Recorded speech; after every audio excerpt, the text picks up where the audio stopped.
Hello, good day everyone! Andito po tayo sa Beekeepers Association of Camarines Norte. Kasama palagi natin Miss Bernhan Bee Farm.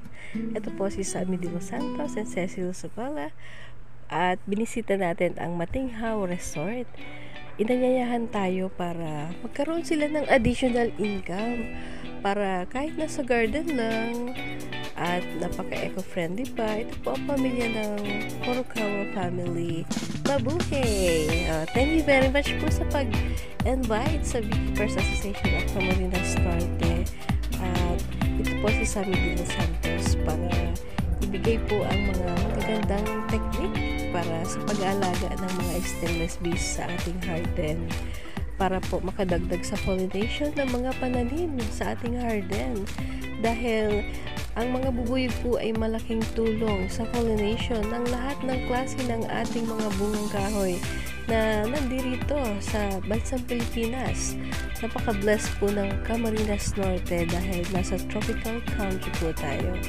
At ito po ang malaking bagay to promote melipony tourism dahil ito po ang ating mga pangunahing kailangan sa ating garden, katuwang ng mga magsasaka ang ating mga stainless bees na alaga. At ito po ay hindi mahirap simulan. Kung mayroon lang po tayong pagkakaisa at kaya nating unawain, lahat natin mapag-aaralan.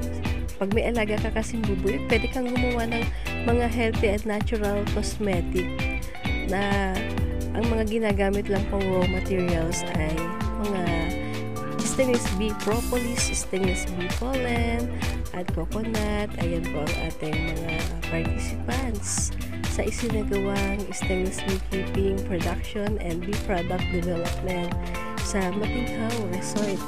Actually, ang kanila pong pinagkakakitaan dito ay yung pong mga na picnic, mga family gatherings. Ngayon ay pwede na tayo sa maging part ng melipony tourism ang Matinghaw Resort.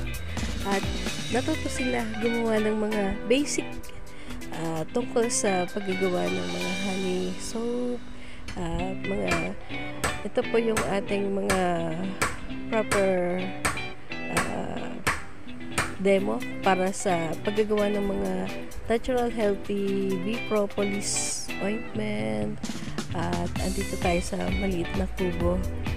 Hindi natin kailangan na gumastos ng malaki o magkaroon ng bonggang